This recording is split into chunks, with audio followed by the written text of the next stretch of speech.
বিভিন্ন গোয়েন্দা সংস্থাগুলির অদৃশ্য খেলা চলে। আরেকটা বলি, আমাদের বাংলাদেশে অদৃশ্য শক্তির খেলা না বলে আমি আপনাকে বলি কতগুলো আত্মঘাতী খেলা হয়। তো তত্ত্বাবধায়ক সরকারের রূপরেখাটা জনক হচ্ছে জামায়াতে ইসলাম। এটা নিয়ে আন্দোলন করলো কে?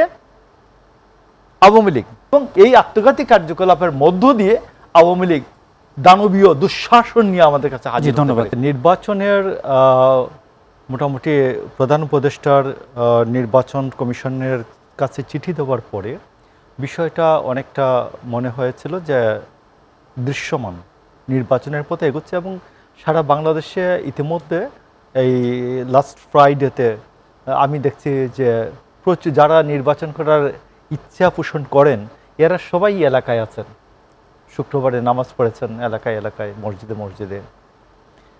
তো এখানে আমার কাছে আজকে আমি আমাদের ভারপ্রাপ্ত চেয়ারম্যানের বক্তব্যটা আপনাদের অফিসে বসেই দেখলাম। তো নির্বাচনে ভোটাধিকার কেন্দ্র করে অদৃশ্য শক্তি একটা তো আছেই, অন্য যেটা আমাদের সরকারের, তো আপনি জানেন সরকারের একটা অংশ হচ্ছে যে ধরুন নির্বাহী বিভাগ, একটা রাষ্ট্রে আমাদের নির্বাহী বিভাগ, বিচার বিভাগ, আইন বিভাগ, সংসদ।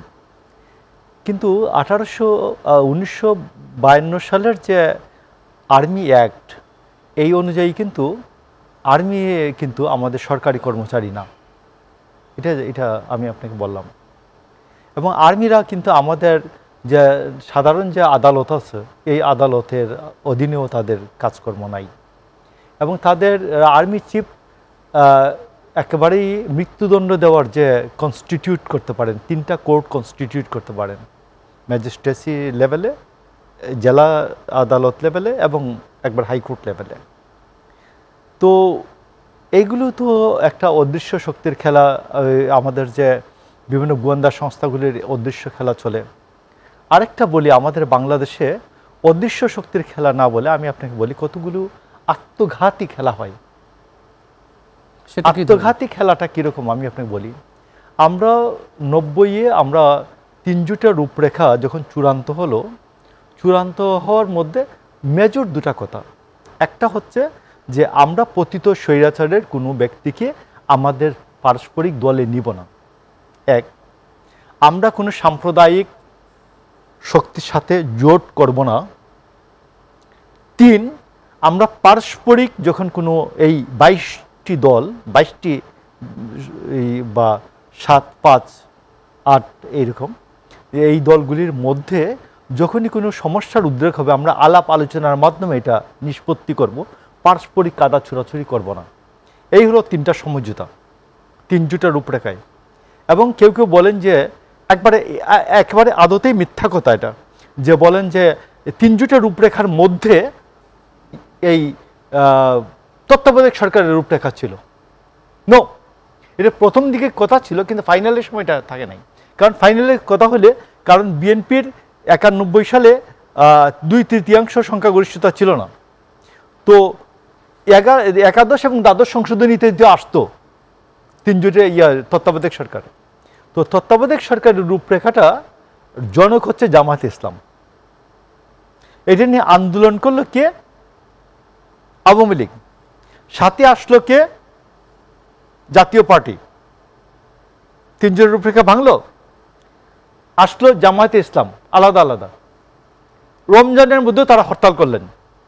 94 সালের সেপ্টেম্বর মাসে, মানে গভর্নমেন্টের 3.5 বছরের মাথায় তারা কি করলেন, 1.5 বছর আগে রিজাইন করে বসলেন পার্লামেন্ট থেকে। যে বিএনপি যে একটা শেষের দিকে এসে, তো সবাই তো দাবি দাওয়াটা মানে শেষের দিকে, যে এটা কতটুকু জনপ্রিয়তা আছে, কতটুকু গ্রহণযোগ্যতা আছে শেষ পর্যন্ত দেখি। এবং বিএনপিকে একটা 15ই ফেব্রুয়ারি নির্বাচন করে তারপরে দিয়ে আসতে হলো তত্ত্বাবধায়ক সরকার করে। এবং 96 সালের, সেটা তো বিতর্কিত ছিল, 96 সালের জুন মাসে বলা হচ্ছে সেটা বিতর্কিত ছিল। এটা বিতর্কিত কি, এটা সমঝোতায় নির্বাচনটা হচ্ছে। আওয়ামী লীগ কি গিয়া হল পুরাইছে, কোনো সেন্টার পুরাইছে? পুরাই নাই। সমঝোতার মাধ্যমে যে আমরা এটা করে দিয়ে আমরা কুইট করব। এবং বিএনপি এটা 28 তারিখে রাত্রে শেষ করছে, 29 তারিখে 29শে মার্চ করছে। 10 দিন পার্লামেন্ট চালাইছে, 10 দিনে এই সংশোধনীটা দিয়ে একদিনও 1 ঘন্টাও থাকে নাই। তো এখন দেখেন 96 সালের 12ই জুন যে নির্বাচনটা হলো, এই নির্বাচনটাতে জামাত এবং আওয়ামী লীগ একটা সমঝোতার ইলেকশন করলো।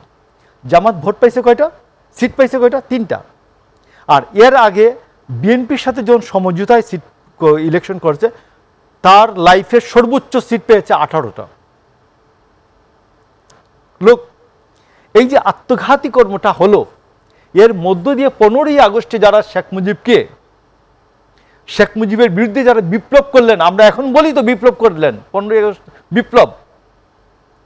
তো আওয়ামী লীগ প্রথমবারের মতো ক্ষমতায় আসলো, আইসা ফারুক টারুক এদের সবাইকে ঝুলাই দিল।